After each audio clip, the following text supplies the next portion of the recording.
When you fell from grace, did you ever consider the crash by the_Republic? Chapter 1: The Fallen Son of Diyin. History envelops the horizon. Many pieces fall from the heavens.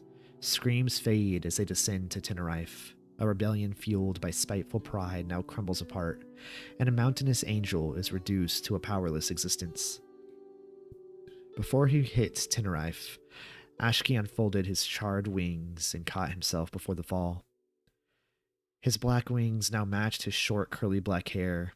Blood ran down his pale face as he gazed up. Burning drops of his fallen children lit up the night sky. Golden feathers littered the ground, despite the ruin before him. Ashki didn't believe he lost, or how could someone as powerful as he believe they were ever in the wrong? By morning's rise, cold, lifeless things peppered the dunes of Tenerife. The world he had made a vow to help in any way possible, now plagued by his wraith. Conifers and junipers dotted the planet that Ashki helped to meticulously plan out, but the world was denied its promised oceans by the petty son of Diyin. The land that he helped to carve from sand and lime now laid as a husk because of his selfish ambition to rule both Tenerife and Paradise. He was alone. Once the commander of a great and powerful army, composed all of his accomplishments and wonders. His legions of beautiful golden vanities were now gone before him. Surely, the survivors of Ashki's coup had scattered and went into hiding. Injured wings make their difficult charge. Ashki would lick his wounds in assured safety. For now, there was no redeploying the forces. So long as he remained within the realm of his father's making, he would not be safe. Far too many of the Creator's hosts would be eager to bring down a weak, vulnerable Ashki. His only salvation came from beyond Tenerife's atmosphere. Out there in the deep dark, he made his plan for a lengthy escape. The void of the cosmos opened many avenues for opportunity. He traveled deep into the pitch black, escaping capture, escaping persecution, escaping fate. He thought often of his folly, wishing he could have done things differently. Championing the depths, he came across a good place to rest, a tear in reality, consuming the light like it was hungry. Awful radiation spewed out from within, surely capable of killing all living things. Even Diyin's eyes did not see into this void. The great comforting Creator's omnipresence did not tread in non-existence. Ashki was desperate for any sanctuary from Diyin's judgment. He was still at large for his crimes, which towered like peaks. When he entered the maw, things pulled at his composition, trying to tear him apart. He wavered on, the ripping effect weakened the further he entered. With every step, the omnipresent gaze disappeared.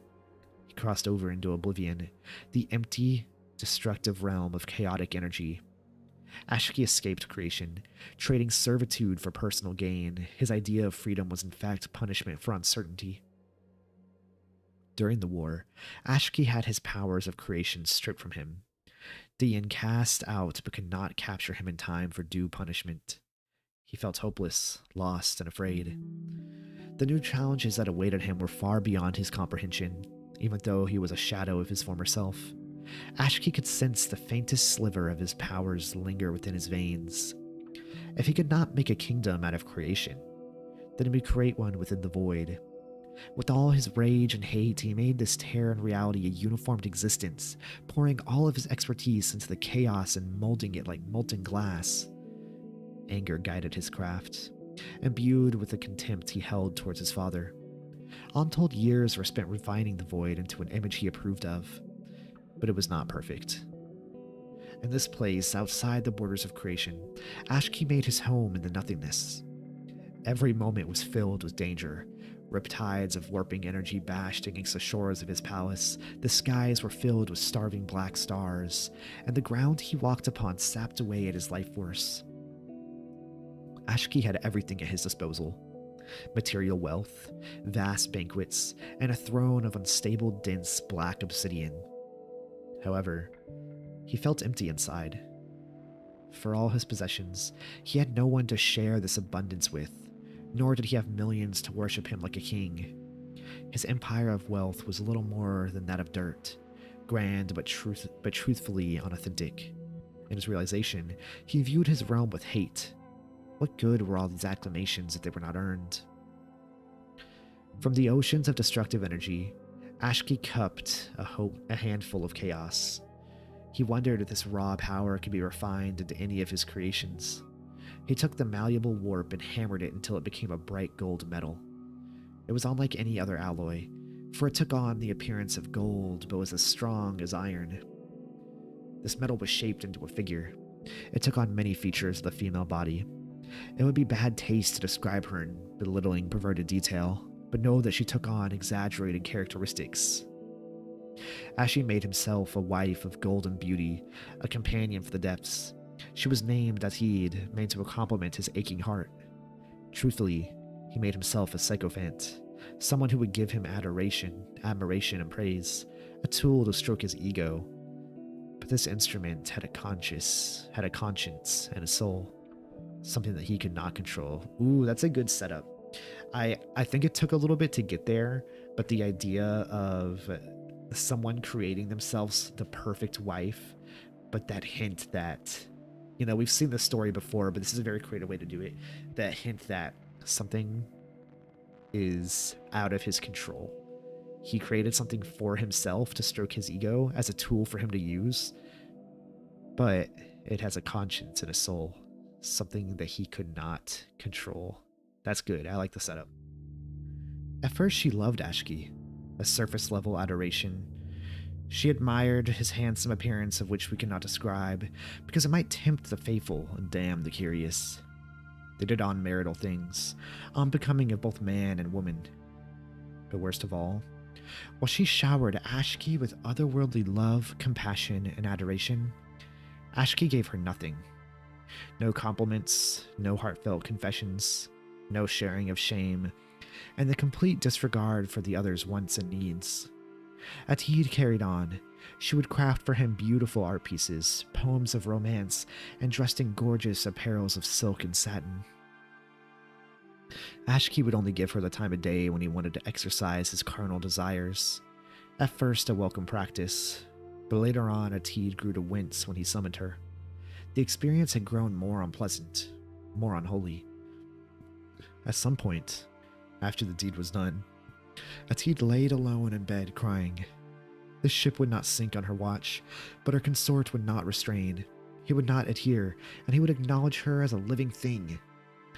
In a last-ditch effort, Atid would try to learn sorcery, a strand that would allow her to look into her other half's mind. It took so much time, and almost destroyed her motivation, but fruit came when she saw she was unable to uncover her own mind. When she saw she was able to uncover her own mind. Nothing was new, just the same interests and drives, so she looked deeper. Something caught her eye, a figure curled in the corner of her mind. It was her own growing doubts. Startled, Atid stopped digging. Was she growing unhappy with her beloved? Nonsense. This was just a night terror, right? Was she capable of having nightmares? Nevertheless, she assured herself not to become discouraged, for she must maintain their combined happiness. Combing did not start until Ashki slept, a safety measure for sure. Atid saw his dreams, purest, lofty paradise surrounded by a feathered host bowing down before him, his glory. In the morning, Ashki saw effigies dedicated to his worship, golden thrones and marble statues in his likeness. One depicted the two lovers as holding each other tightly as they stared longingly in the other's eyes. At night, Ashki would hold Atid gently, not imposing his advances on her, rather embracing the quiet of the moment. Reinvigorated, Atid would make a vow. She would only comb when her beloved grew apathetic. It gave her cause to pursue their happiness. For a time, the pleasantries did their trick, but things only last so long. The interactions grew fewer, and soon Ashki would resign himself to his quarters. He seemed disinterested. Atid saw no issue in combing again. What could possibly go wrong? She snuck into his room and began to search for more substance. This dream was more complicated. A figure rose before her beloved and gestured to him to leave. The dream, Ashki clenched his fists. He held great animosity towards the figure. Come morning, a large target was made for Ashki to pummel to dust, and it would reform itself after the destruction. Getting his much-needed exercise, Atid was bombarded by constant kisses to her neck and cheek. No hands covered her unmentionables. Her machinations were becoming more and more demanding, taking their toll in the form of heating. The more she poked, the more the layers of Ashki's inner workings were uncovered. Did she truly want to know who her king really was? At night, Ashki became unresponsive to Atid's calls. Not again, and worse yet, he was awake when the black sun was beneath the horizon. Instead, she walked up to Ashki and sat in his lap, whispering calmly honeyed words into his head, his eyes closed. He remained sitting up. Time to comb. This dream was unsettling to say the least. Ashki was building something beautiful. It was a marble white, large and detailed. It put to shame even her greatest works in the realm. However, this time Ashki's head rushed with ideas that forced Atid to cover her ears. They boomed with astonishment, but soon a feathered thing perched next to him. It spoke like a soft, soothing wind. This is the most beautiful palace. First, son, you should be proud of your efforts. They spoke for a few minutes, trading compliments and exchanging pleasantries. When the feathered thing flew off, charging a burst to breach the sky, Ashki spoke his mind. In an irritated voice, Ashki said, "What would you know about grandeur? You would not know it even if grandeur hit you in the face. Know your place. I am at the right side of the Creator, whereas you are simply an exposition of his wisdom." Such callous remarks. Why did Ashki speak so disrespectfully behind its back, and treat this kind soul so harshly? Atid, frustrated, had complained, "What am I to work with here? I'm grasping at straws. I'll just recreate the palace in real life." No, he might suspect my invasion. I'll see if a dedicated workshop will suffice. This was not very pleasant. The morning light did not bring jubilation. Ashki's wrath took form as tools and instruments were thrown about his shop. Atid was scared, but soon she was summoned. We will not divulge the things Ashki did to Atid, but in the end her golden visage was beginning to crack. What he did was not out of love, an attempt to sate carnal desire, or compassionate. It was rage thinly veiled, disguised as an eventful night. Atid was ordered to depart to her quarters. Tears ran down her cheeks, but her spirit did not diminish. She waited several weeks before making her move, mostly out of fear and the sudden absence Ashki took to soar amongst the black stars. When he returned to rest, Atid crept silently to restore her love for her other half. Gently, she combed inside a new dream. In it, she saw a circle of sleeping beings within tents. Their formation made it so that the mouth of the entrance faced east. But she saw Ashki too, this time with rags and with rage in his eyes. Tears ran down his eyes, not out of remorse, but out of childishness. A spoiled brat who didn't get what he wanted. One who held devastating power. In an instant, the atmosphere changed. The stars disappeared behind thick clouds, the ground shook, and a nearby mountain glowed red. What Atid saw was horror. Unprecedented horror. Children were claimed by smoke, flame, ash, and crevice. The air became filled with screams of agony, their sudden outbursts cut short. In the disaster, she saw Ashki hovering over his massacre, satisfied with himself, an abhorrent monster made manifest. Atid screamed so loud it startled Ashki awake. He asked her what was wrong. He reached out for her, but she backed away, afraid of what he might do to her. Atid came to her senses. He did not yet know she was invading his mind. She insisted that Ashki had an injury on his back, a large deep laceration from his recklessness. He took the bait, giving Atid time to apply remedy to the Faus's affliction. For months, Atid could not shake the feeling of fear she now held for her beloved. He wasn't a monster. No, it couldn't be. That was a nightmare. No other explanations came to mind. That was when she dwelled on the idea that perhaps that was his nature. She needed to confirm that Ashki was a kind, gentle soul and not the monster he presented himself in his dreams. She offered a banquet to Ashki in honor of their coming anniversary. He accepted.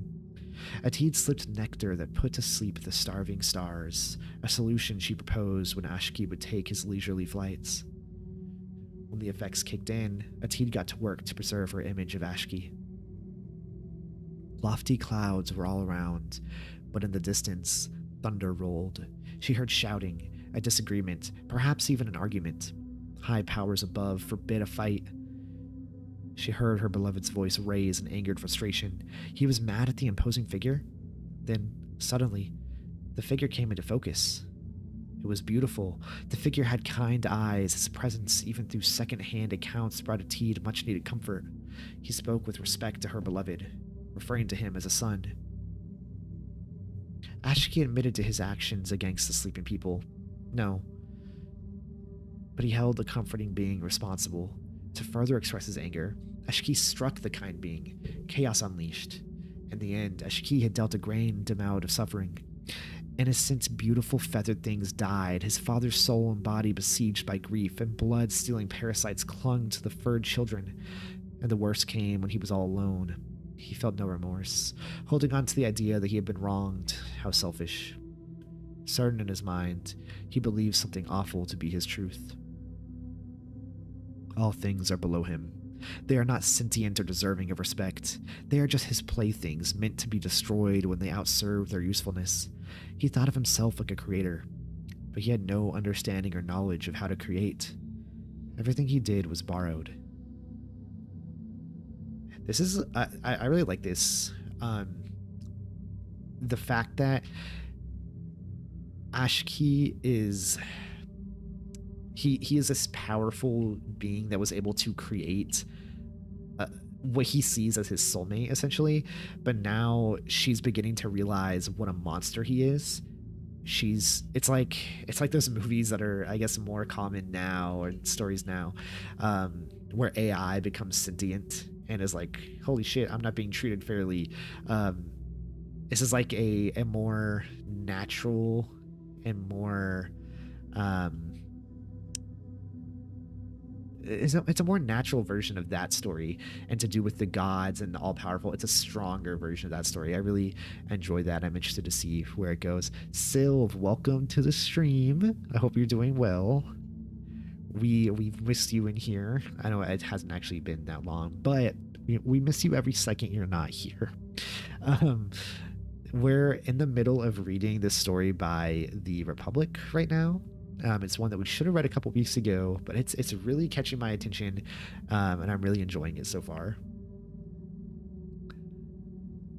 The last shreds of Atid's love dissolved. In her clarity, she could now see Ashki for what he really was.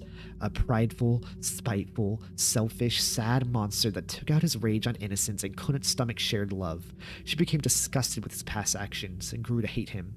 Before she could run away, her arm was grabbed painfully tight. Ashki awoke.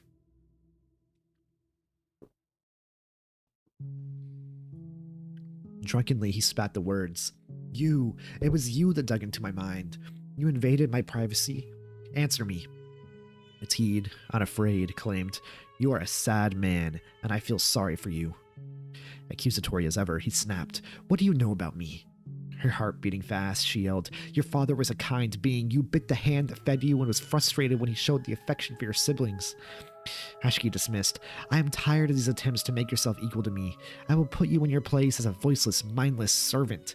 Defiantly, Atid exclaimed, And you should have known your place. You wanted respect, but didn't want to acknowledge that others other than yourself were living things as well? That they felt, that they struggled, that they wondered, that they feared? When you couldn't fathom the possibility that you weren't special, you lashed out and lost your place in paradise.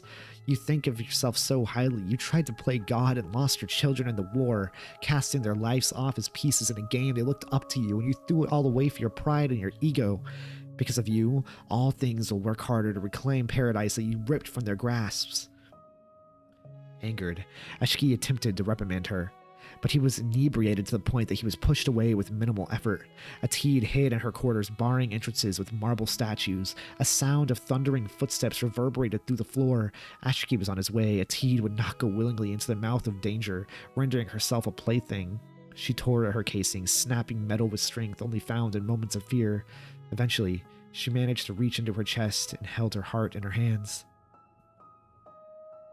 This is really good. I think anyone who has been in a situation with, I would say, it could either be an abusive relationship or an abusive relationship like an abusive romantic relationship, or an abusive relationship with, say, a parent, or just someone who's trying to turn you into something you're not, or they see you as a one-dimensional being. Like, you're my daughter who is supposed to only do what I tell you to. You're supposed to do your chores and go to school and come home.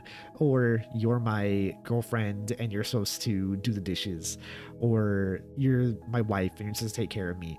Or whatever that is. Just trying to hold someone into a one-dimensional version of themselves and only letting them be that one thing, and not understanding that there's so many different parts to every single person. I think this is not hate say this, I think this is just a grandized version of that, which I think is what great horror typically is, and it's working really well for me. Atid screamed out, "I will no longer be your slave, fallen one." With one fear of the fibers, Atid was no more. She chose death rather than spend another second in the presence of someone so vile and evil. The burst of energy following her death collapsed the palace. Large chunks were launched high into the sky. And the rubble, Ashki surfaced. He was still groggy, but he saw the ruin of the palace. All of his work was erased in an instant, and confusion turned to frustration. Ashki pounded the glassy shards, belittling his wife with, "You stupid thing. I hope it was all worth it. If I had you in my grasp, I would tear you to shreds and place that heart in constant pain for all of eternity. You are nothing. I was the chief of Dian. I was the architect of heaven. I was that chosen son. I was. He sighed heavily, melancholic. I am not anymore. Ashki did feel the weight of his reality settle upon him. He was a shadow of his former self, so weak he could not compete with his own creations, so lacking in knowledge he could not make his original artworks, not anymore at least. For years, Ashki bathed in his anger while he attempted to formulate a plan for how he would reclaim his former glory. Knowledge was not easy to come by. He only retained his regrets. This place did feed off of his sins, of which they fattened themselves on his pride. He would do something that he knew was foolish. Travel back to creation and amass his children. His wings unfurled, charged by his concentration. He propelled himself upwards. He took flight towards the collapsed star and aimed for its central eye. The feeling was not new, but that didn't mean he was used to its hungry maw pulling at his composition. This time around, something felt different at the halfway point. Someone was entering as well. Ashki readied himself, knowing battle was his last resort if worse came to bear. Strangely, no such actions unfolded, because a familiar voice called out to him, deafening screeches that once froze the blood of his enemies. It was that of his chief lieutenant, the White Owl. It entered the realm of chaotic energy. Ashki inquired, "How is this possible? How are you still alive?" The White Owl painfully replied, "My lord, I fled the fall, gathered up all your children and hid them in animal form. However, the winged golden children are changed, my lord." The fallen one interrogated, "How so, lieutenant?" It spoke with labored breath. "Their skin was turned to solid gold. They looked like they are constantly donning funeral masks, like a shell covering black ink." Ashki could only respond with, "Where are they? All of them, my host of rebellion." Reluctantly, the White Owl lamented, "I'm sorry, my lord. Many of your children begged for Dian's mercy. He let back in the many varied owls, the colorful peacock, and the chasing herds of horses." Sternly, the fallen one responded, "Anything is better than nothing." Its eyes shifted side to side, trying to remember where it left the others. Finally, it stated, "I hid your host in pockets of nothingness, but your realm is different. I feel that you have built a kingdom within it." With arrogance in his voice, Ashki stated, "I have, and it could be where all my creations could reign without opposition." The White Owl pleaded, "Help me, my lord. There are many hidden children. I fear my essence is left trail straight to them." With the savior's complex, the fallen one ordered, "Let us gather in my kingdom, lieutenant."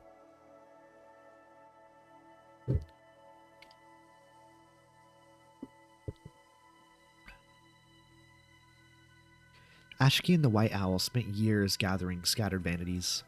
Many were nearly starved, and others were discovered as skeletons.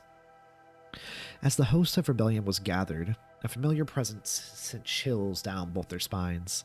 The harpy eagle trailed behind them.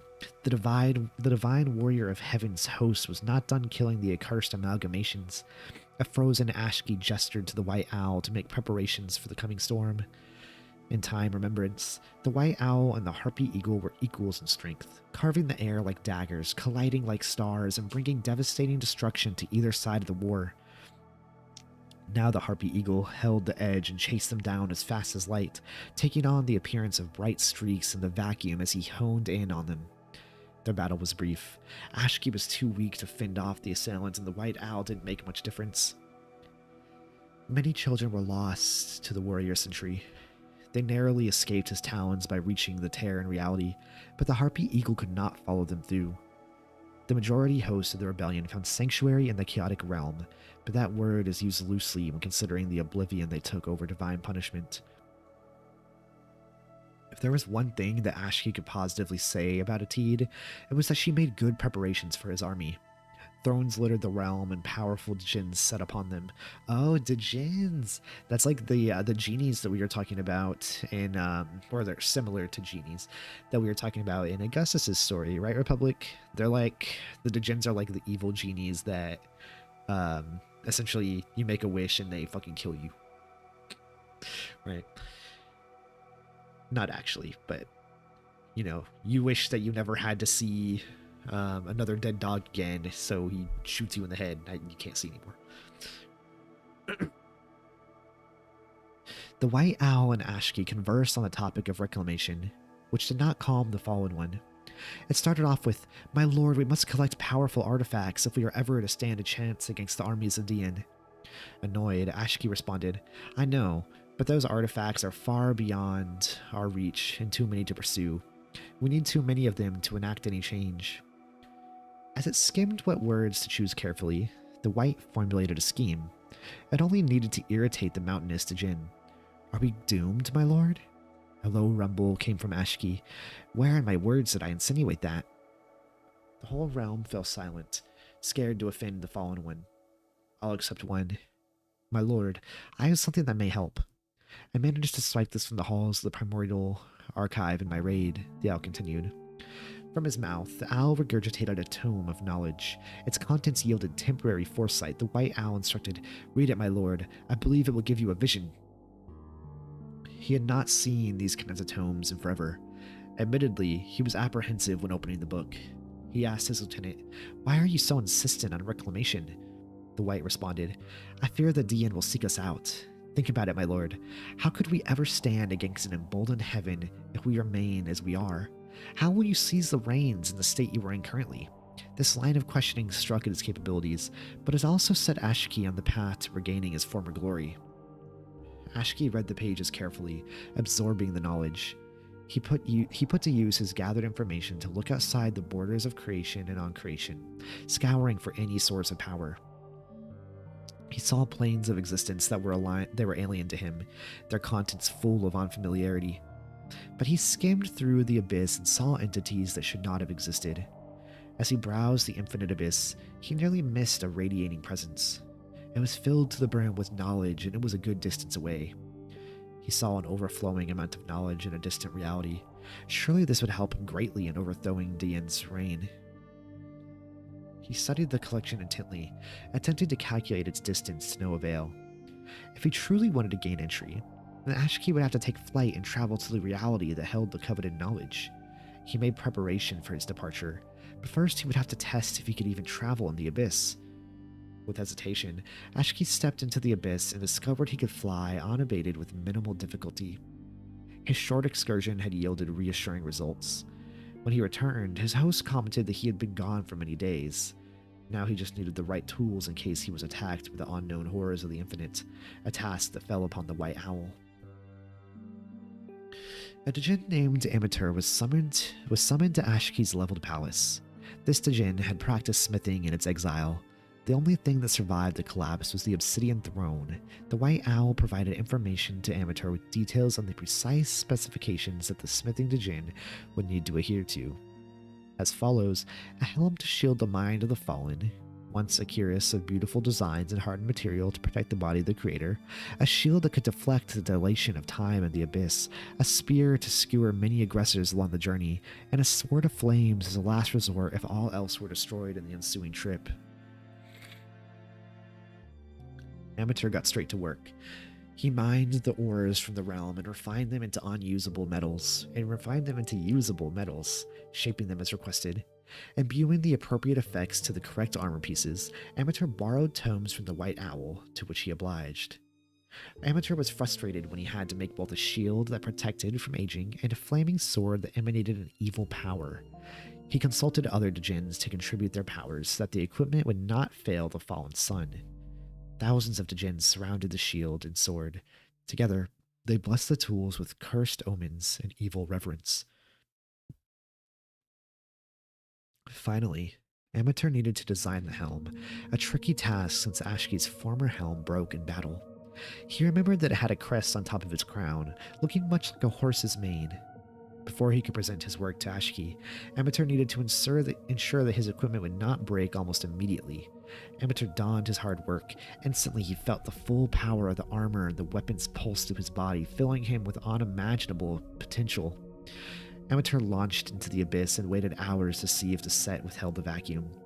His mind filled with images of himself as the king of the Djinns. He needed only to strike Ashki down and take his place. The voices encouraged him to challenge the fallen sun, to prove himself right to rule. But Amateur knew that he was not strong enough to lead the Djinns, could not bring himself to strike his father, and would not fail his duties to the whole of the host of rebellion. Amateur presented his gifts to Ashki, who ran his finger across the charged set and admired his creation skills. He then asked Amateur, "Has it been tested, Amateur?" The smith regrettably answered, "I'm ashamed to admit that it has been tested." This baffled Ashki. He questioned the smith. "Why are you ashamed that it works?" Amateur explained, "My lord, the armor speaks to me. It tempts you with lies that if you do thus, then you will reap this." Ashki accepted this revelation, continuing with, "I see. Any other insights?" Amateur advised, "If it gets to your head, deny the voices their bread. Starve them and bring us back to former glory, my lord." Ashki would try to heed this advice, responding with, "Very well, Amateur. This will suffice. The White Owl will grant you a reward." Amateur took up the abandoned workshop, a smith's dream.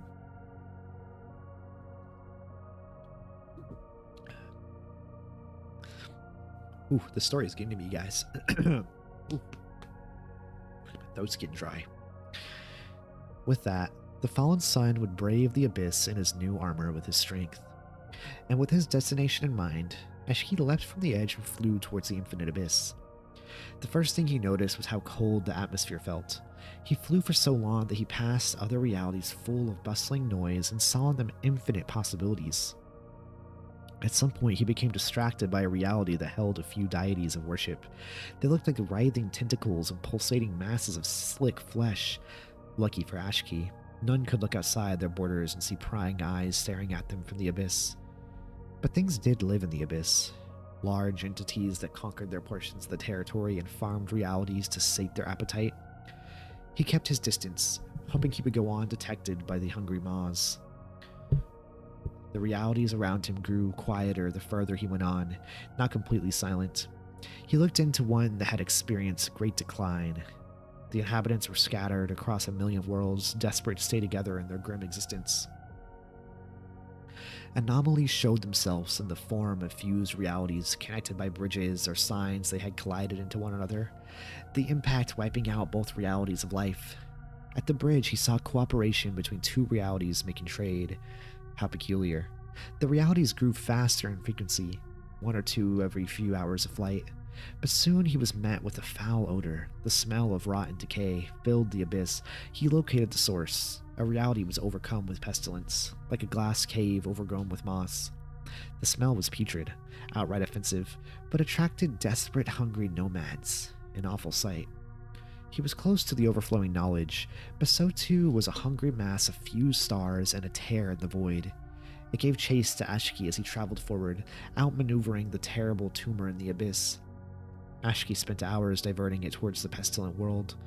What luck. Another hungry thing loomed nearby. It looked like many eyes and dark matter.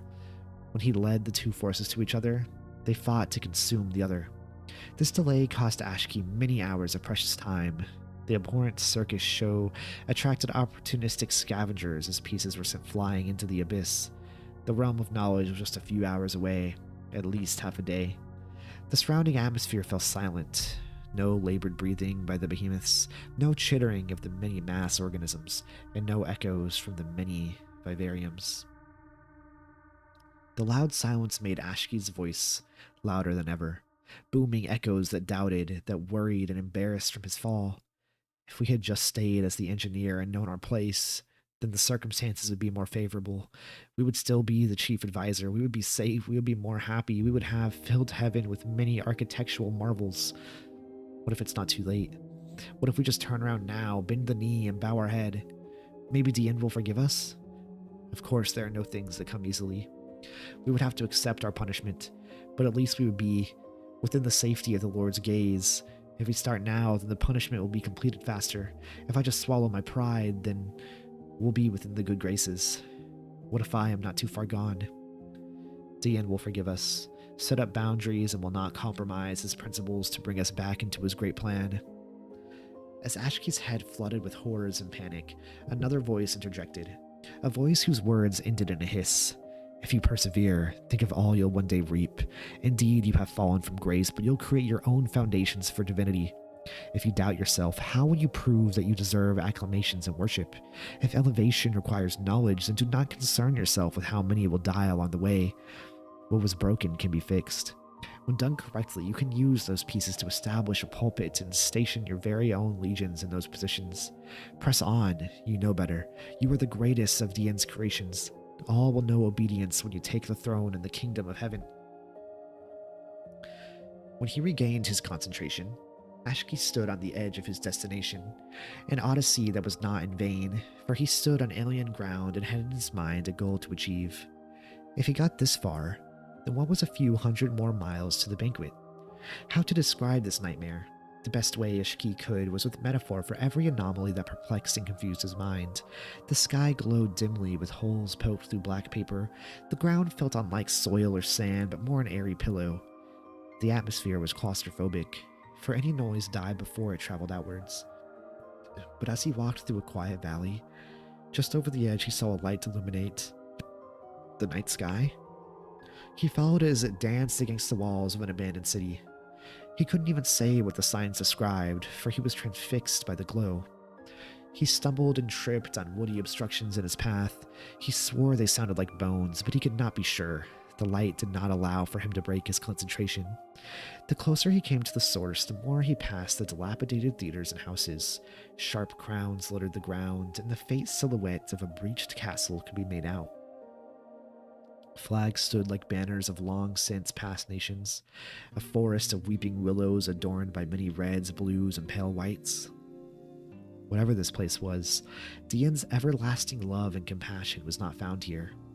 A theater with all its props messily strewn about the fields of black fog, it was a place that held treasures, trophies, gifts, and artifacts of places Ashki wasn't sure even existed at some point. At the end of the city's borders, at the end of the cloth forest, at the end of an irritant field, he saw a bright illumination against black canvas. Golden doors framed by white stone towered over the world, nearly scraping the punctures in the sky.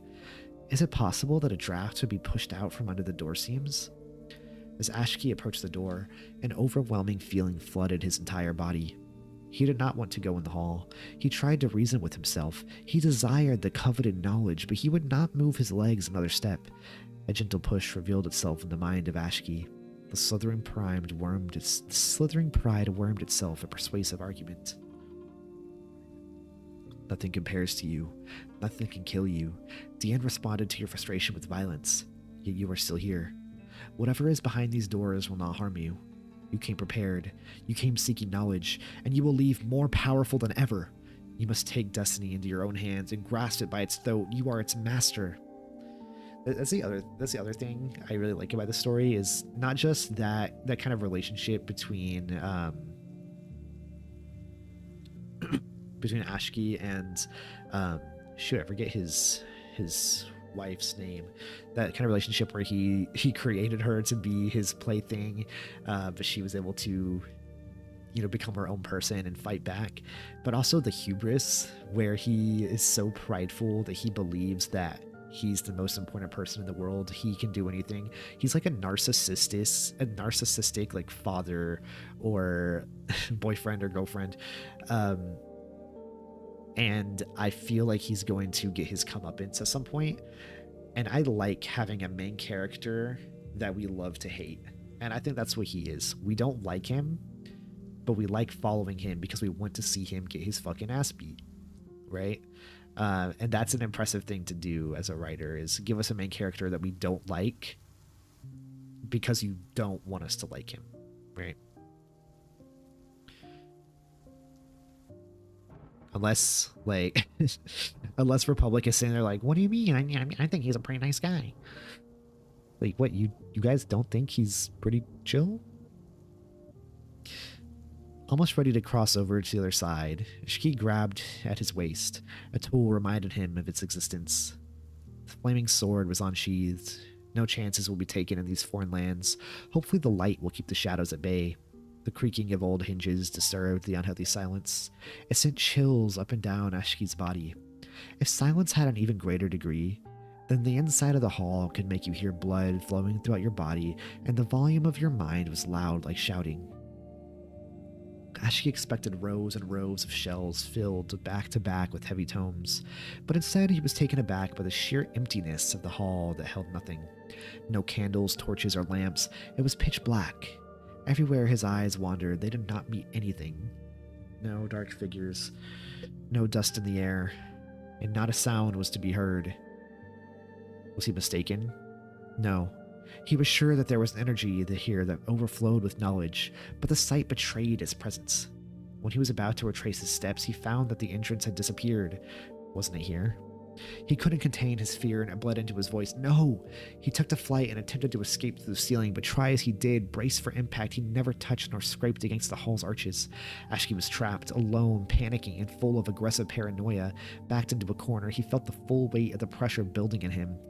It mounted like a hurricane, hyperventilating until he fell unconscious. Even in the safety of his subconscious, Ashki felt the air mold around his descent. In his dream, he felt fear, raw, unbridled fear. The fall gave him awful memories of the failed rebellion, how he could not save his creations, how he was filled with dread, and how the air seemed to carve him up. It ate at him until it left him with nothing. As he neared the floor, a nagging question came to mind. Am I going to die?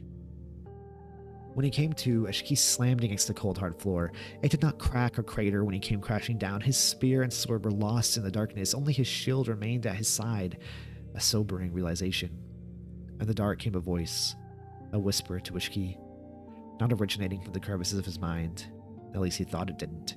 It called out to him, asking that he come to his senses and walk toward the sound of its voice. A million whispers, all bundled into one origin, giving hints and directions to its location. He felt in his heart that he was being led to something that did not have his best interests. But at this point, he was already too far gone and desperate to find the hidden knowledge. Led down a spiraling staircase, each step becoming heavier than the last, and when he reached the bottom, a door similar to the entrance was standing alone. Smaller but still towering, the doors were left open, just ajar. Ashki's better judgment left him, and he ventured beyond the frame. In the room, he came face to face with a tall figure draped in a yellow cloak, masked by a pallid facade, and adorned with a heavy, spindly brass crown. Who is it?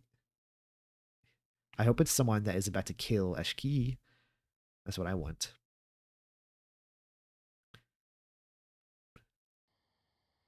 Who is the king in yellow? Because it seems, you know, yellow cloak,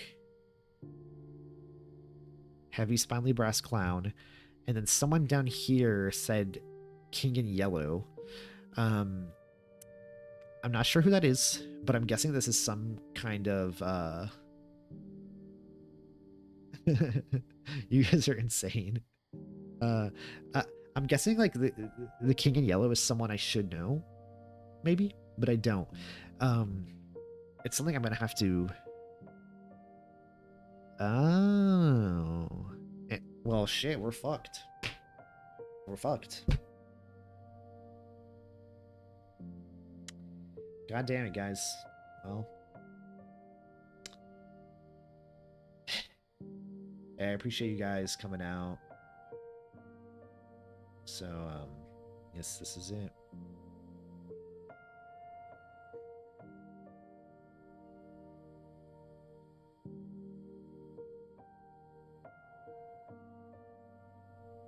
Here we thought we were getting a nice, wholesome story about a guy who creates a wife with a really massive personality.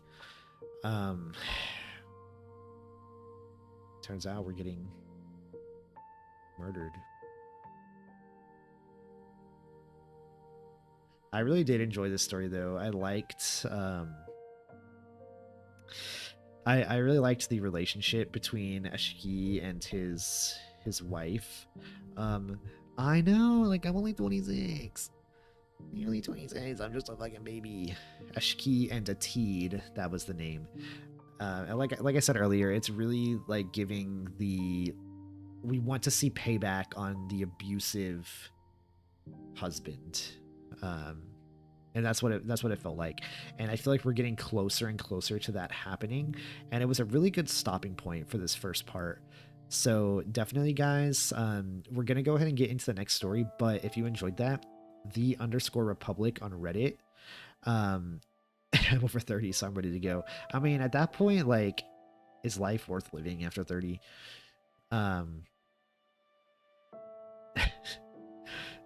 No. So yeah, I really enjoyed that. So if you guys enjoyed it, _Republic on Reddit, feel free to follow him. Check out the next parts of this series if you liked it. I think it's really strong writing, and a really interesting story. I think we all want to see Eshki get killed at some point, and I think that will happen. I think that will happen at some point. Yeah, I'm pretty sure like once you turn 30, your knees stop working, right? So I don't know if you guys remember, but last stream we read Where Mad Gods Dance by ButcherExMachina, aka Plague, aka constant_garbage_847. And so we read the first two parts. This is a story with Augustus and Augustus and who was his love interest? Yeah, this is part 3. The last one, Augustus is, or sorry, Albin is, like, he's confessed his love for Augustus, and they almost kissed, but they got stopped. And then there's, you know, some horror stuff going on. Who cares, right? But I want to see them. I want to see them like. I want to see them like getting on, dude. Oh, Gunther! I forgot about Gunther. Yeah, my problem is, guys, I'm really good. Like, trust me, I'm a good reader. Like, I have an English degree, and I'm in a master's program. I'm getting 2 master's degrees right now. I'm getting my master's in literature, and then I'm getting my master's in creative writing. So I'm a good reader, and I can read and understand stuff. But when I'm reading out loud, it's so hard for me to keep the plot like concretely in my head. So I promise it's not, when I don't remember stuff, it's not because the writing isn't good or I'm not interested. It's just hard for me whenever I'm reading out loud. So you guys might know the plot better than I do, honestly. But that being said, I'm trying to finish the stream up by 9 today, just because I have some stuff to do before bed. So let's go ahead and get into this story. I'm excited for this one. I think we left off on a good little note last time. Where Mad Gods Dance, Part 3. The man looked upon the beastly mare that stood before him. Its face was rotted and writhing with maggots and flies. The flesh was tender and slick, with flesh blood seeming to pour out with each bit devoured by the concoction of broods that resided within its face flesh. Oh yeah, I forgot, they found the dead. Yeah, they ended on the mare that's like, it's moving and everything, but it's dead. I remember now. Or like it appears to be dead, but it's like a zombie horse or something. I'm really excited to see where this is going. Yeah, I remember now. It glistened with a sickening sort of beauty, and behind that flesh was the dirtied and bloodied skull of this supposed mare. The mare's hollow eye socket held nothing but an eternal dark. The man was hesitant about staring into it, yet as he tried to step back, the mare only came closer. He took a breath, the man did. He knew what he'd see sign of. The fate meant for his comrades, and possibly himself. What this beast was to predict, like a demonic oracle that followed him at every turn of his life, ever since that one faithful day as but a meek boy. The violence he saw, the gore and wrath inflicted upon all, yet he survived, undeservingly so, left to live traumatized by such things and to forever witness such things in his mind or when dreams like this happened. For he knew the sight of this field, not just from a spectral vision of sleep, but from a burnt and dying home, one of family, heredity, love. All of it vanishes, a puff of smoke, all of it frozen in time for him to witness over and over again. A reminder of how he acquired this beast from his father, and for him, his father, and so forth. Maybe it was a gift, yet all he saw was a rotted thing of malice and sacrifice within this dream, an omen of death, an omen of fate. As he stared into that socket, he saw shadows of visions, of flashes of things to come. All of it, all orchestrated by the hands of fate and brief, utter glimpses for him to piece together, vague flashes with meaning outside his comprehension. And that last sight to him, that last thing he saw, was but his fate. He pulled away, gasping for air, yet his throat burned with a cold anger as he did. He looked at the beast. He knew this day would come eventually. In a way, he felt somewhat happy. He never had a seed, never sprouted a child for such misfortune and omens to follow. He would die the last of his blood. And he laughed at that thought. He laughed in the face of fate, in the face of his warning. He laughed, for he, in the end, would win. Yet such a thing was not to be said of his comrades. He realized as he truly processed what he saw, for he was not to die alone. It was then he could hear a distant, roaring laugh that echoed about the sky and shook the earth below his feet. The mare stood unaffected. He gritted his teeth and looked at the horse. Motionless, emotionless, he clenched his fists tighter, tight enough to draw blood, and rushed at it, intending to beat it to death in anger and hatred of the news it brought, that fate had won. Fate won. Fate won. But as he went to bash the creature's face, it disappeared in a cloud of familiar, lingering smoke. He coughed and coughed as he collapsed in the cloud. His throat burned and writhed for clean air, yet he felt his eyes grow heavy, his breath run out. He awoke with a start. The meek chirping of autumn birds outside, none the wiser, were there to ground him.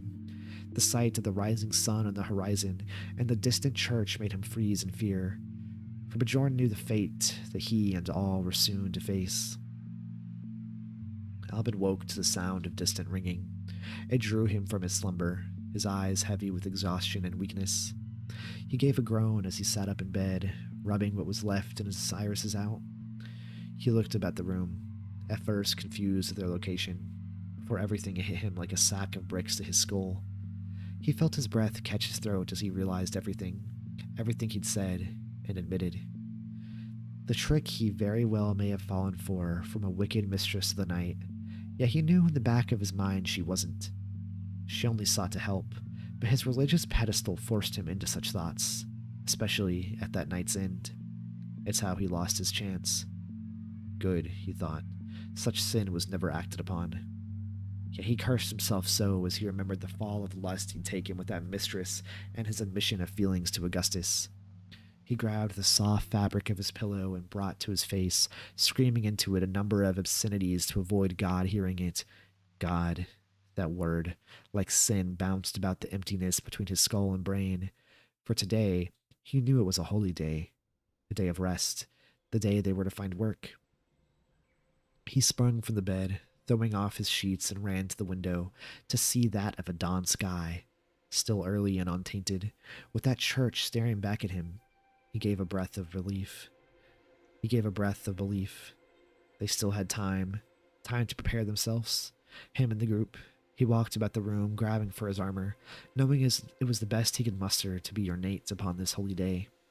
He strapped his sheath to his side, and a shield was slung upon his back, displaying the group's logo.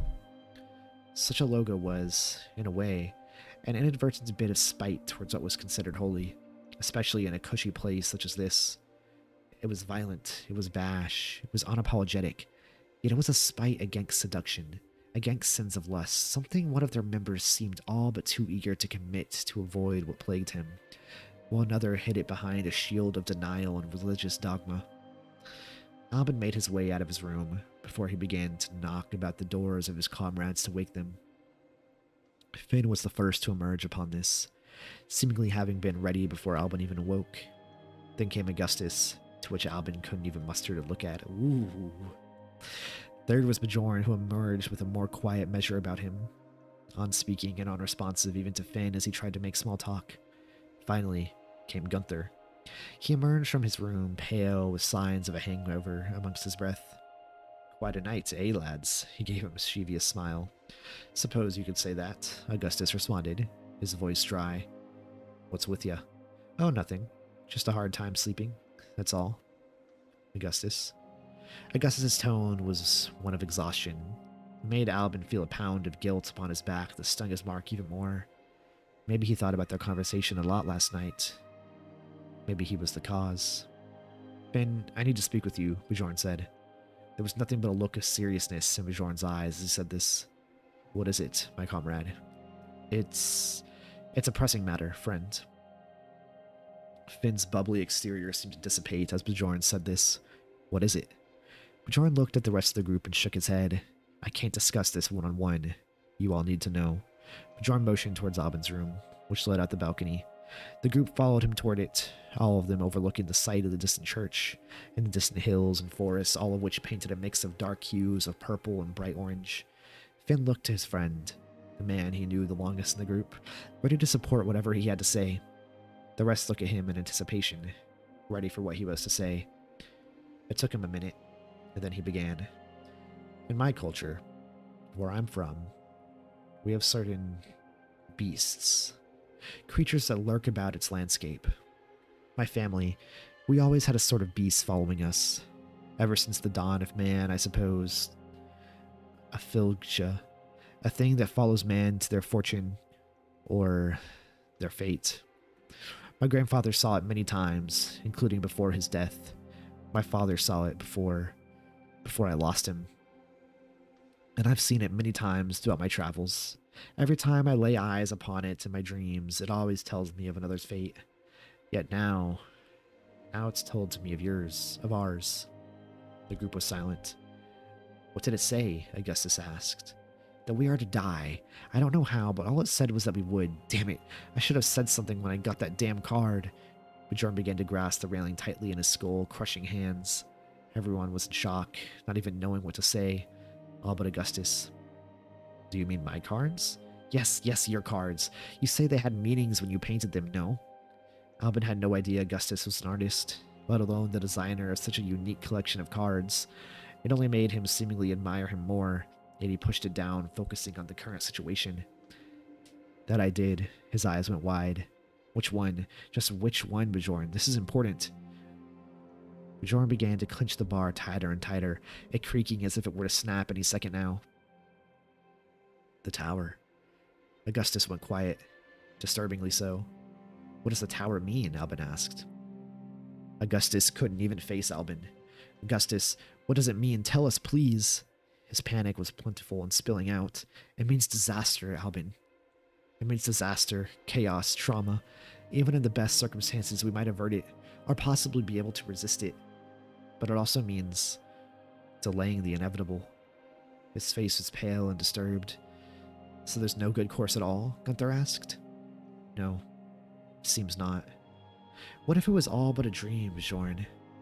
I mean, maybe it is, right? Maybe? Finn asked. Yeah, but Bjorn shook his head, and Finn knew he would, just hoping and clawing for anything positive to grab onto. But nay, there was nothing. Everyone stood in silent contemplation, wondering what to do. I want to stop right here for a second, because I really love what Plague has done in this story. Is that he's made us so interested in this relationship between Augustus and Albin that even when there's more serious things going on, we have people in the chat and myself included being like, I just want to see them kiss, which means that you can take the story any direction.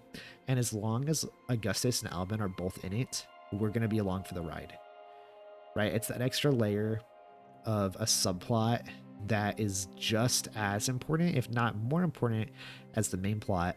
And they're both interesting. And we're going to go wherever the story takes us at this point. So I'm really enjoying that. Yeah.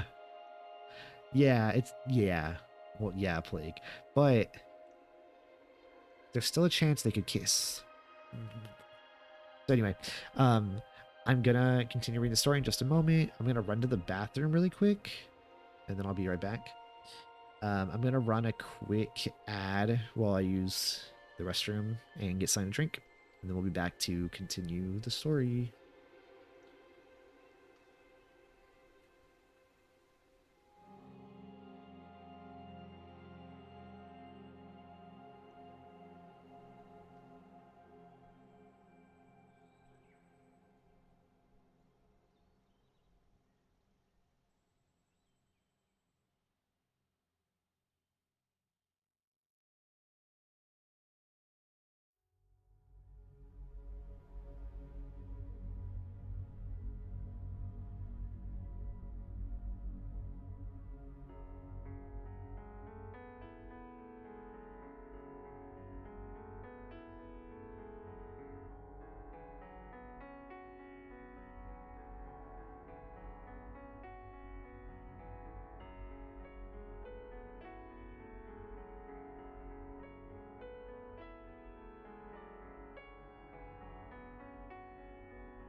All right, we're back. No, I don't think this is the kill your gaze trope. That would be more so if it was a secondary character and you're just having them die because they're gay, basically, right? Which the story is not doing. I will add that, well, not add, but just speaking of tropes, there's so many tropes in film and classic stories that people don't even think about. Like, talk about like the magic Negro in Green Mile. Just one I'm thinking of right now. And it's good that we're becoming cognizant of those because we're able to avoid them. Like the last girl trope is the last girl is always the one who doesn't have sex. So it's like trying to tell people essentially that if you are a woman and you have sex, you deserve to die. If you are black, your only use is to help white people. If you're gay, you die. I'm glad that because those things are not true, right? Like, good people don't think that way. But sometimes people accidentally fall into those traps in literature just because it's done so often. but now we're recognizing those tropes and we're actively avoiding them. That's a good thing. It's stronger writing. It's also just being a better person. So I think you did a good job of avoiding that trope in this story. You're being very respectful in the writing, and as you can see, we're all hooked, right? So when I saw the title Where Mad Gods Dance, I was thinking this is going to be some sort of like fight between, like some sort of war between gods.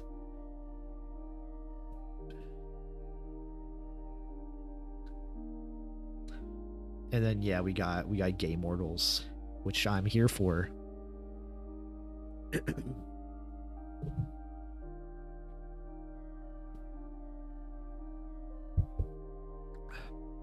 I want you guys to know, when I was gone for a minute, I went to the bathroom and to grab a Diet Coke.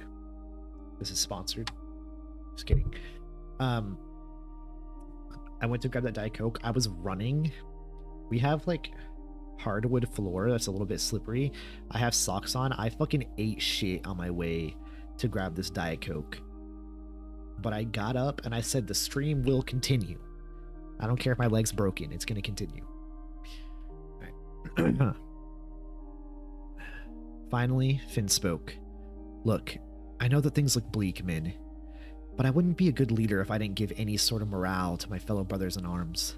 We may not have a fortunate outlook, but I can assure you that with enough hope, enough faith, we will get out of this. We will not be a death march. For I didn't bring us here to become bones and minced meat. We will get through this, I promise. Just don't lose faith. Don't lose hope. I hope they die having sex. Or maybe just holding hands. No one spoke, but instead a silent sort of agreement came in. They may be doomed, but they could only hope that it was as inevitable as Augustus's card said. Finn looked out at the distance towards the church. We need to get going. We have work to do and payment to earn. The group began to leave the balcony, yet Albin felt himself being watched. He turned back to give one last distant look at the church, for as it saw through him, it saw his sins once more. It made his skin crawl. He knew what he had to do, and he'd do it for the group's sake. For their morality was on the line. They descended the stairs down into the main part of the brothel, where tables were being cleaned from the night before by its workers, presumably before heading to church. Amongst the groups of people, Albin spotted her. Eden. She was walking outside where they were going. Albin felt a mix of emotions. The pragmatic side of him that preached religion felt she had deceived him and tried to make him a thing of sin, while his other half saw her as a concerned friend. He didn't know which to feel. After all, this may be the last time he saw her. As they exited, Albin subtly pushed past a few members of the group, trying not to alert them so he could reach Eden.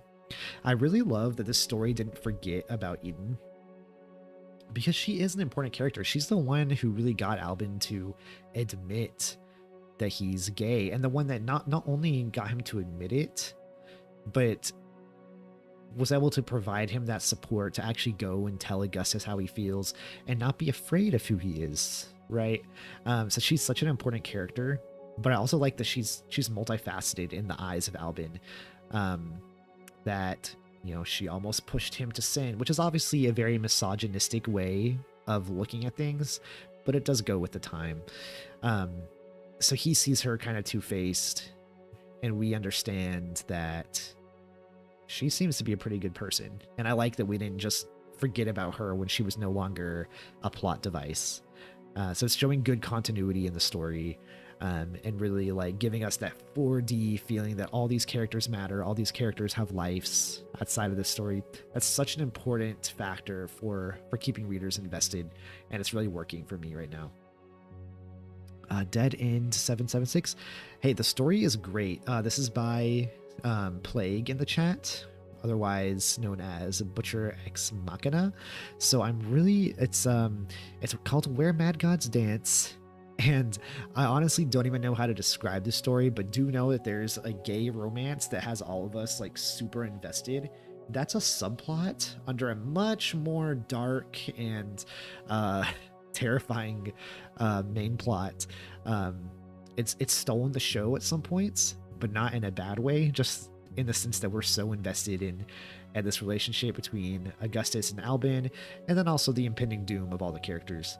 So I definitely recommend checking this one out if you like the rest that we're reading here. We read parts 1 and 2 about a week ago. This is part 3, and I think there's maybe like 3 more parts after this one, Plague. And then Plague might be able to give you a more concrete description of the series itself. But it's a great story, to answer your question. Yeah, I think you've done a great job with Eden so far. Obviously, we're going to have to see where the rest of the series takes us. But she's been used as a plot device, but also as a real character. So I think you've done well with her. Oh, just one more part. So this part and then one more.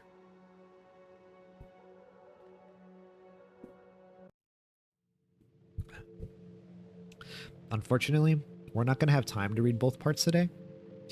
But maybe in a future stream, we'll read the final part. And then, of course, everyone in the chat, just know there's one more part after this one. So feel free to go seek that one out at his Reddit page, which you can find right here.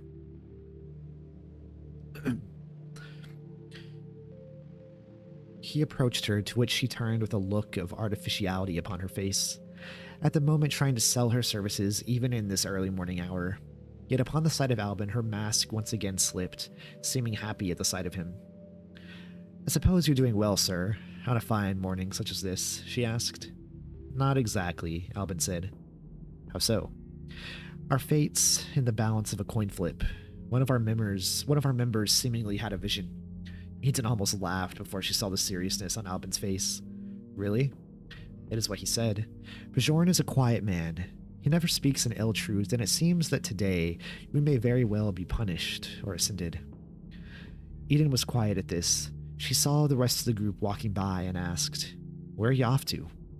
"The church, unfortunately. We're looking for work, and they have it. Seems to be our only option." Eden froze at the mention of the church. Albin gave a look of concern. "What?" "I've heard whispers of something, Albin.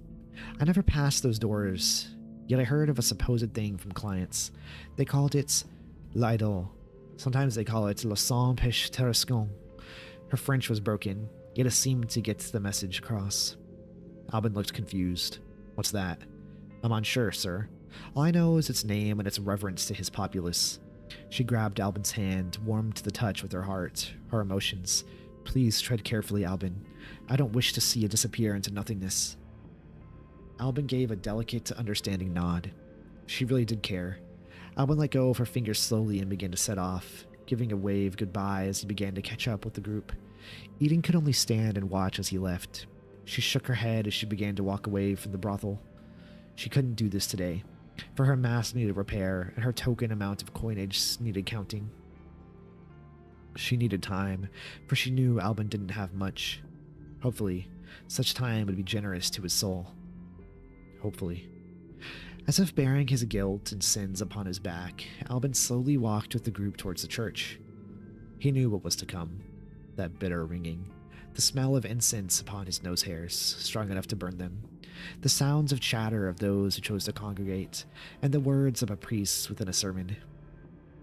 No one spoke, all of them dreading their supposed fates. If Bjorn's vision was to be correct, each footstep echoed hollowly against the ground as if it's stone upon bone. Finally, they were at its entrance. Men and women swarmed past them in lines and droves, ready to deceive the guidance of their lord, ready to joyfully serve him. But Albin felt nothing but dread.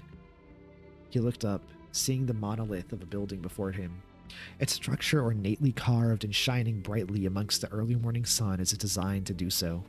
A large glass window sat at the center of carvings of trumpet-playing angels, yet the window itself was unique, for upon its stained glass was depicted a lamb, staring absently into the distance. Albin shuddered as he looked at it. It was a sign of sacrifice, a strange one to have at its entrance especially. He and the group finally began to approach the large doors, of which were made of a dark wood. Before them stood a priest. He was a large man. He was ornately dressed in fine garb, with 2 large crosses on either side of his robe, each ornately dressed with a gold lining, and inside each was depicted a mountain. His face was old and one of fatherhood. His hair hung in gray strands, seemingly greasy and unkempt. He held out his hand each time a person passed, shaking and greeting them. Then came Albin's group. His face already was in a joyful smile, and when he first saw Finn approach, his mouth seemed to stretch and crack as if it couldn't contain such a grin. It made Albin uncomfortable. "Ah, newcomers to thy church. Tell me, who art thou?" He spoke German fluently and smoothly as if it was second nature. But then again, how did he know they spoke such? Finn Ferguson of Hibernia, leader of the Mortar of Leonseed. Finn didn't question such at all. He merely went about his usual theatrics. Herr Bram of Tarascon Iglis, you travel quite far from such a land. Tell me, are these men twixt your jolly band? He asked.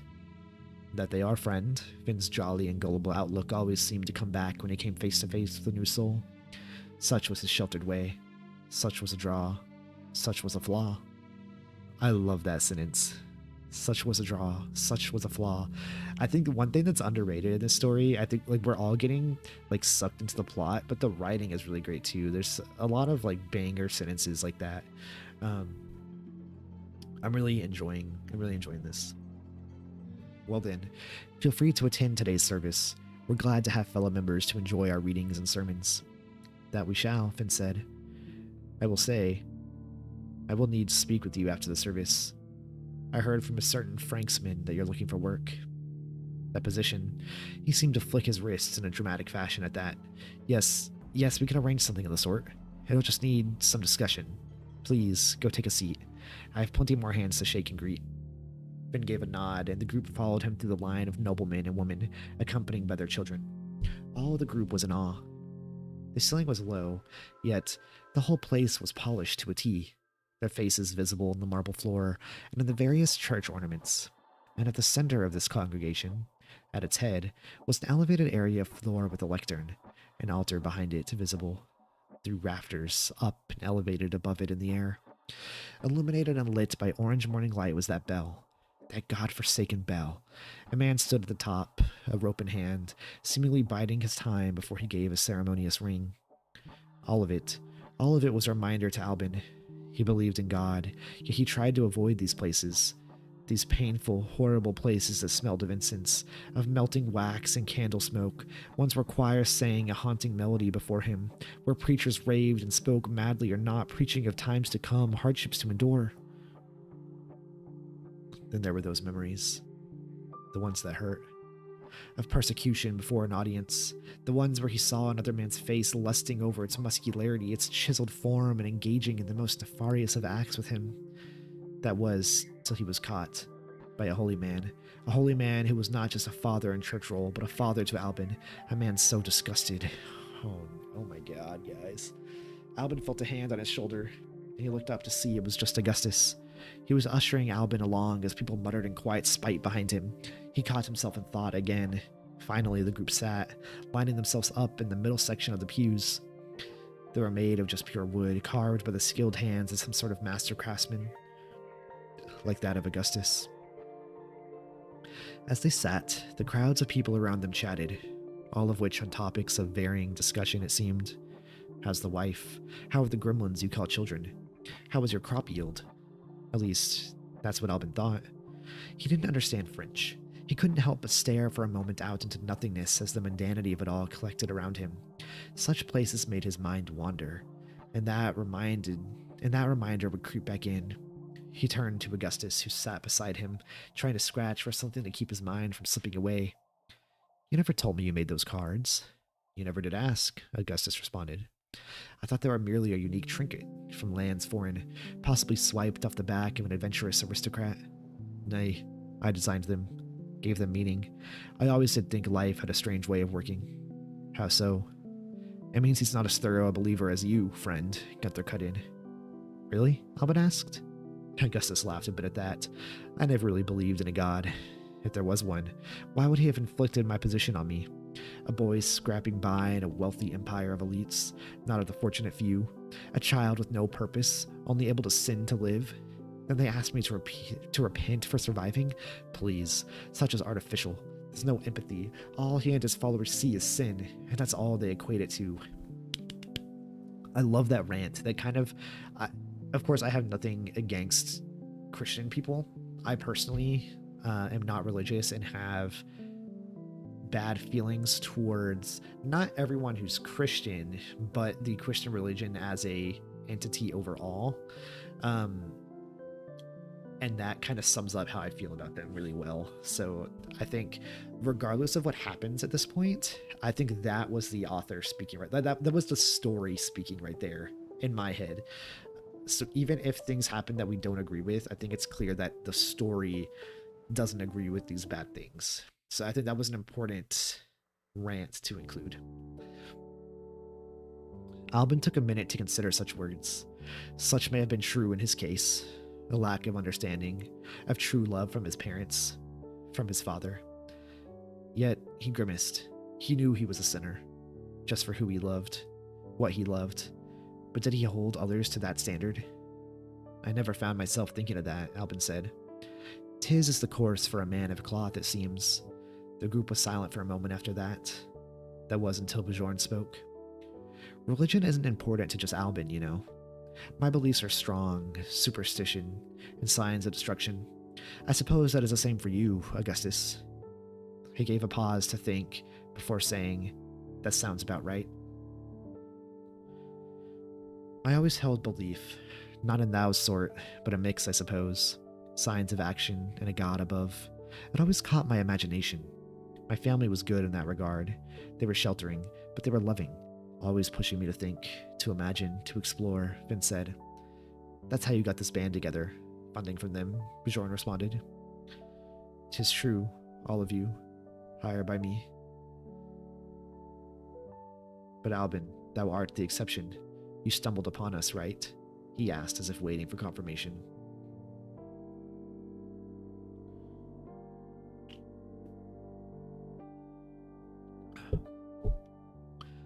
Albin was silent as he remembered that night, the night after his most recent attempt to rekindle himself anew upon exile, upon branding. Bruised, scarred, bloodied, and afraid, all of it stopped when he emerged from a tree line into an area of plains with wickers of flame licking at the dark like a dog does its wounds. Yes, it is. It's funny how that worked out, friend. We thought Gunther was the last we'd need, but then you came along. Gunther didn't even speak. He didn't dare express what drove him to such a cause, what he believed. I hope I'm a good addition in your eyes, Finn. Really. Thou art a great man, Albin. One of the greatest I did know. You're quiet, but I see heart in you. Thank you. Albin gave a weak smile at that. It was then he felt his skin crawl as the sound of an organ began to fill the room. He hadn't noticed it when he came into this place. It was off in a corner, seemingly neglected until now, when it came to life to scream the collected sin and dust from its mouths.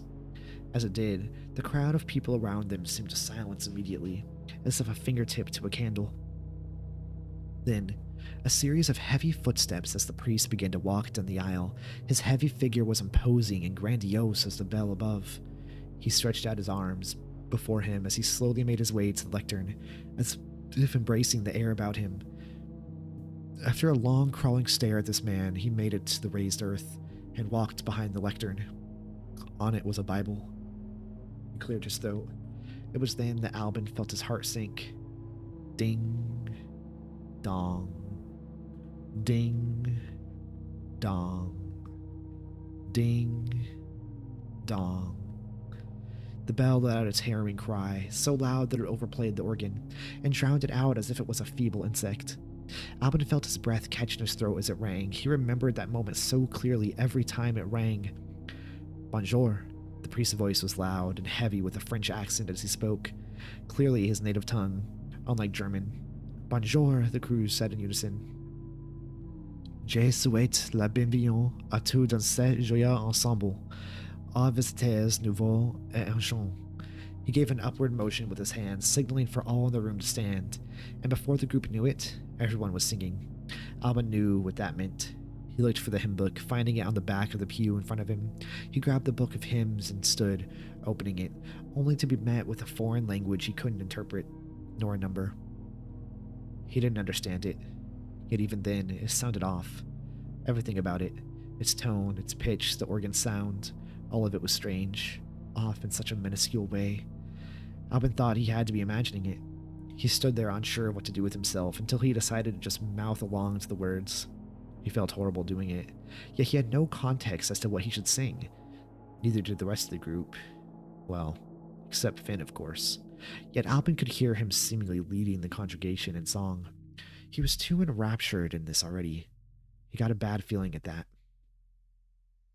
The thing with Finn was that, when he met someone and found their interest, he partook in it to the fullest extent, to where he'd be so seemingly brainwashed and hyperfixated that he'd do whatever the person wanted. He could only hope that his father, this pair, was one of the best intentions, not one to harm. He could only hope. Maybe this was a sign. Maybe all of this was a large carving ingrained in stone that merely read, "Get out."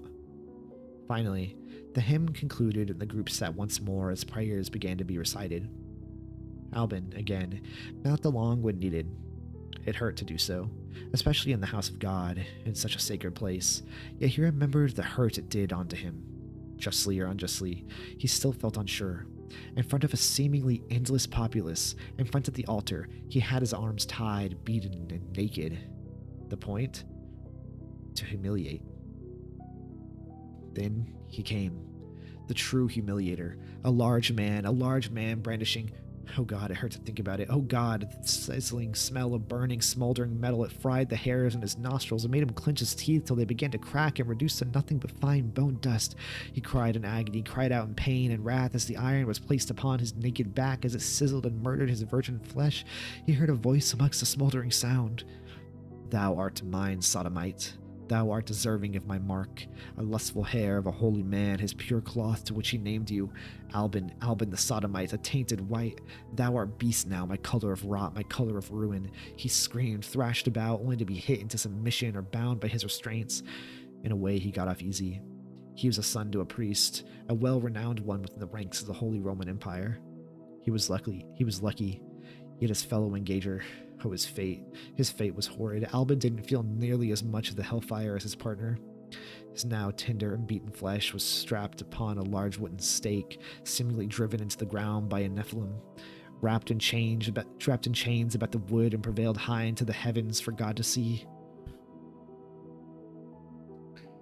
For his angels, for his fellow denizens of the kingdom above, for the sun, for those below, for those who suffered amongst hellfire, those who were castrated and impaled about their faces by horned menaces within the fiery depths without a single light to guide any sort of spirit to a needed salvation.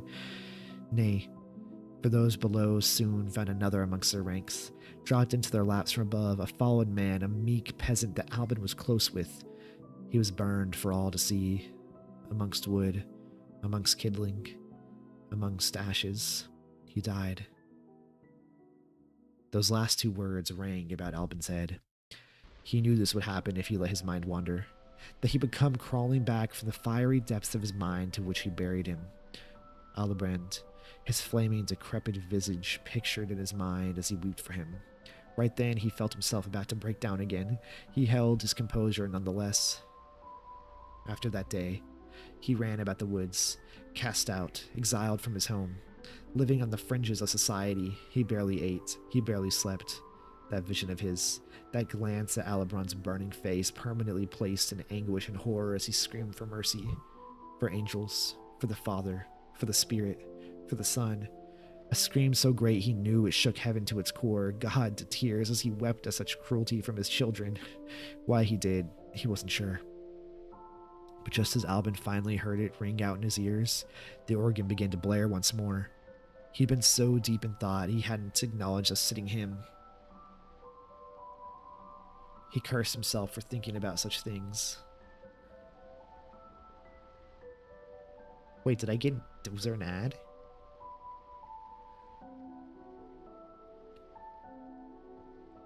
Was there an ad, Nat? You said there was an ad. Oh. I'm not fucking with these ads.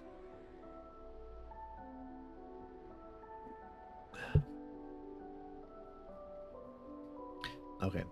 Sorry, guys. I thought that she was saying that an ad happened. I thought everyone missed the story. He cursed himself. He cursed himself for thinking about such things. He was a sinner through and through to himself, yet others said otherwise. Why so? Why? Why? Why did they say such? Why?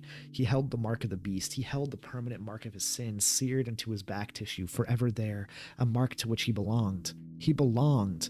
But there was that assurance, a hand touching him as they sat. He looked over and saw Augustus reaching out his hand, seeing the pain and reddened eyes of Albin. Oh. He looked at his hand. Such was sin, a great one. How could he bear to do it anymore? Yet he reciprocated. That voice was still screaming at him as he did. He still felt guilty, yet he laid his hand down and Augustus laid his upon theirs. For such was a comfort. He didn't know why, but such was. Even in sin, there was still comfort. But to embrace it, he knew he'd be horrid to do so.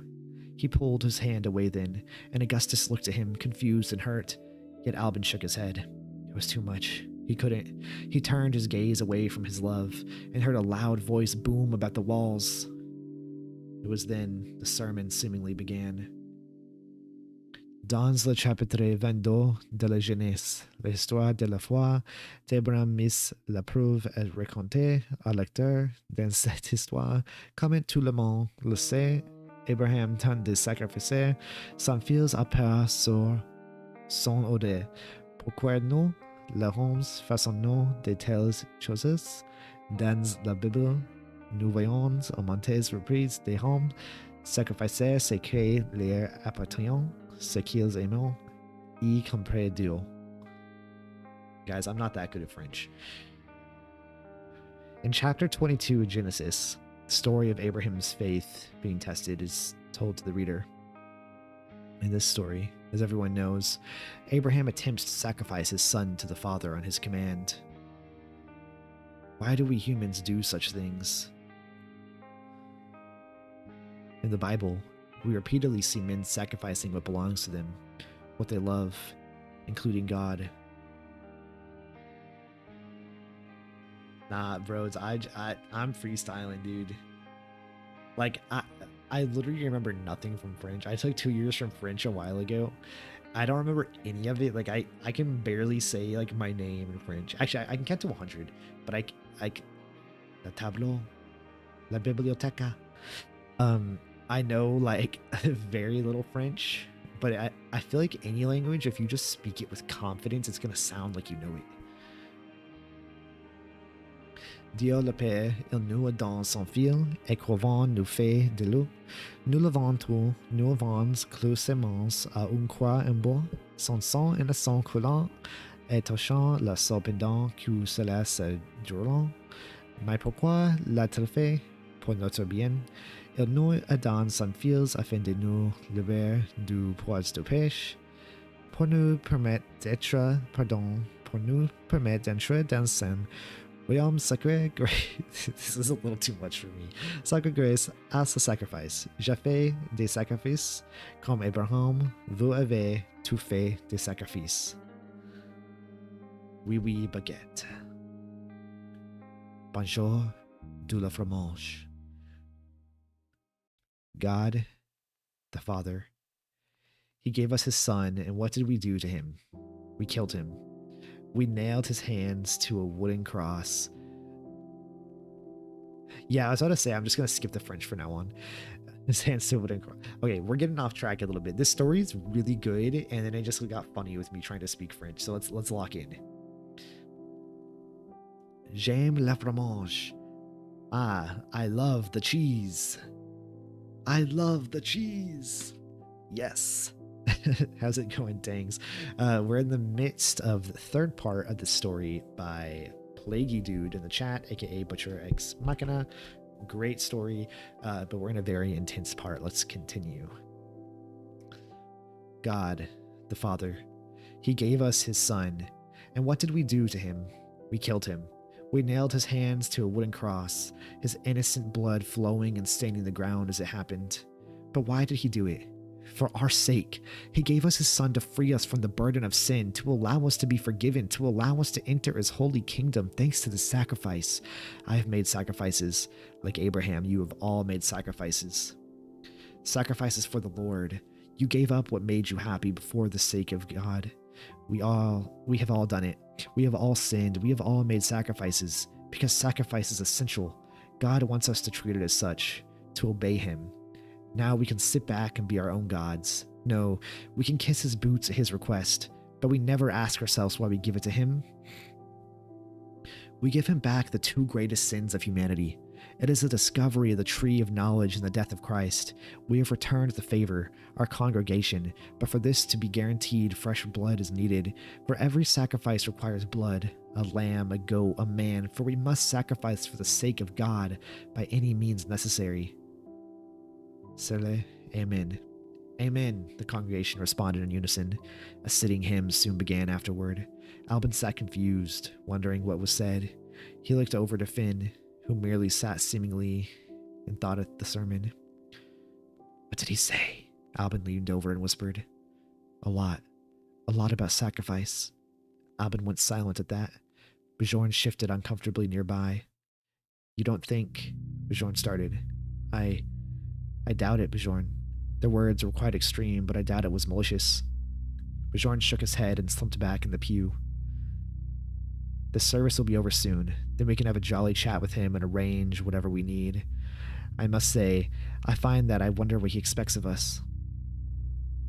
Gunther gave a shrug nearby, cleaned the bell, fixed something in the church, Augustus said, seemingly listing off cliff notes. A bell could fall on us. One of us could fall off said bell tower. We could be killed in some sort of accident with Decor, but Bjorn's panic was measurable. It will be all right, friend. We'll be okay, Finn assured.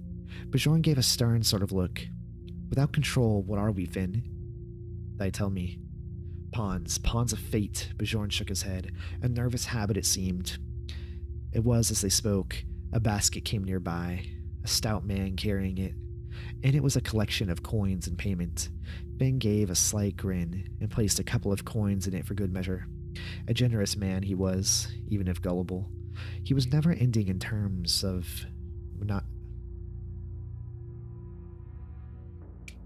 I don't know, guys. Magnanimous.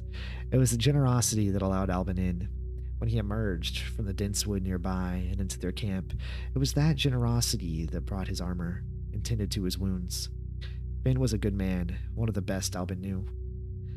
As the man walked back to the altar and placed down the basket upon it, Per Bram motioned for all to stand. He uttered a few last prayers before finally giving a departing word. Maintenant vencer ton créateur. Amen, the crowd said back.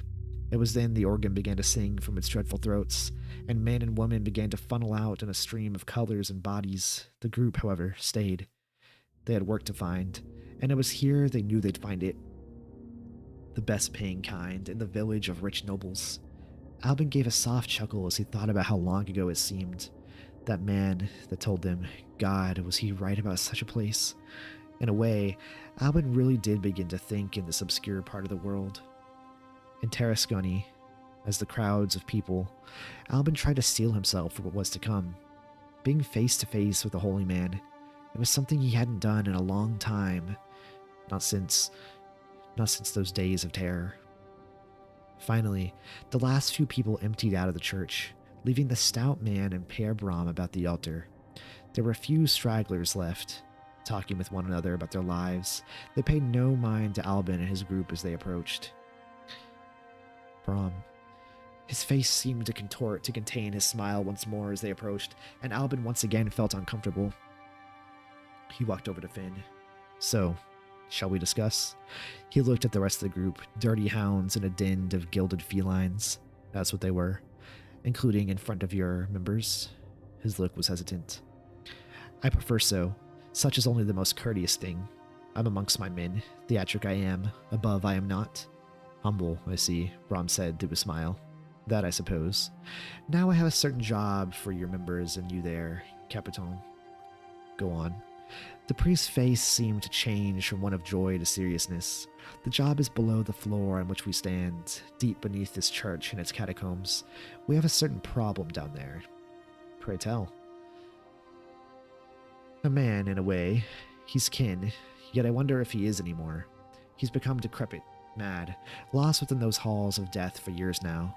We've tried to drive him out many times, yet he won't give leave. Instead, he feasts upon the bones of those sent. As if a demon, he stalks those halls day and night, and with such ferocious conviction, I doubt I could even convert him like that of a Teresk. What does thy want us to do? Finn was seemingly put off by such a story. Purge him from those tunnels. By any means necessary, get him out. I'll pay you a large sum of coinage if you do so. Finn took a moment to think, his face one of hesitance. It is as you said, we give sacrifice every day, and those men gave their lives for such a purpose. We'll do it, Père Brom. At first, the priest was caught off guard by his understanding of French, yet he gave a grin. Excellent. Now, if you will, follow. Before Père Brom could lead them off, Bjorn said loud and sternly, Wait. Finn looked back at him, and even Brom turned his head. We need to discuss this as a group, Finn. You know yourself. Finn gave pause and gave a motioning hand toward the group, toward Père Brom, and he walked to the group. All right, what's your thoughts? Albin was first to speak. How can we trust him, Finn? He said that men have died down there trying to purge that man from those halls. How do we know that we won't meet the same fate, if not worse? His face is one of hesitation. Bjorn nodded. The holy man makes a point. How do we know this isn't going to result in our deaths? My question is his motives, Gunther said. The group turned to him, to which he shrugged. You never know what a man thinks, and who they really are till they show themselves, willingly or not. The arse raises a point, Augustus said. How sure are we of his legitimacy? Finn, like Gunther before, shrugged. He's a man of the cloth. He's trustworthy. When has one led you astray? Not to my knowledge. Augustus seemingly gave a small glance toward Albin. Such a look stung, yet he knew why he gave such. You know, this thing the priest described, it sounds like a drugger. Something lurking about a tomb, guarded with intentions of death to those who dare enter, Bjorn said. Albin felt himself agreeing with Bjorn. It was, after all, eerily similar to such a beast he'd encountered before. But this seemingly could be a man, and why would it guard this place if not specifically meant to? Augustus asked. Gunther looked at him and seemingly began to consider himself. Such things may happen by accident, Bjorn said. Even then you faced such a thing before, Brute. Couldn't you do it again? Gunther asked. Bjorn's face seemingly went tragic as he remembered the experience. Augustus shook his head a bit at that. Gunther's words had gone a bit too far. It wasn't just about that. He knew it wasn't. But also how he lost his companions before. Something that may happen again today. But then, Albin remembered those words, and who he told. For a moment he remembered Eden's words. I've heard whispers of something, Albin. I never passed those doors. Yet I heard of a supposed thing from clients. They called it Le Idel. Sometimes they call it Le Sang Pichtersconi. Another thing as well, he said. I talked with my friend from last night. She'd said she heard whispers of something called Le Idol. There was another name, yet I'm unsure how to pronounce it. But what if it's connected? The idol? Finn asked. What kind of idol would this beast be? I'm unsure, but such is to be seen. I've seen and heard of strange things in my homeland. You have as well, Finn. A seeming worship of those undeserving, of an evil orientation. I feel we need to take a moment to vote, Finn, see which path we should take, for this involves both the death of a beast and a man, Bjorn said. A crossroads we are at. End of part 3. How are we feeling about this story, guys? What's everyone's thoughts? I'm going to try to catch up on the chat really quick. Yeah, Republic's story is the one we read before this. It was really, really good. But right now I'm really living for this one. It's... I wonder, Plague, how long did it take you to finish this entire series? And what's the total word count, if you know off the top of your head? This was really exciting because I was sure that our main characters were headed towards death, but now am I sensing that they could possibly survive. This is part 3, but I think there's you said there's one more part after this. I'm just so like, I really want to see I really like this kind of connection between Christianity and being not straight, right? Being gay in this situation, and knowing that they're surrounded by people that hate them for who they are. And it's something that I'm sure that, you know, a lot of people deal with on a day-to-day basis. And I think this is just a really strong way of sharing that kind of pain.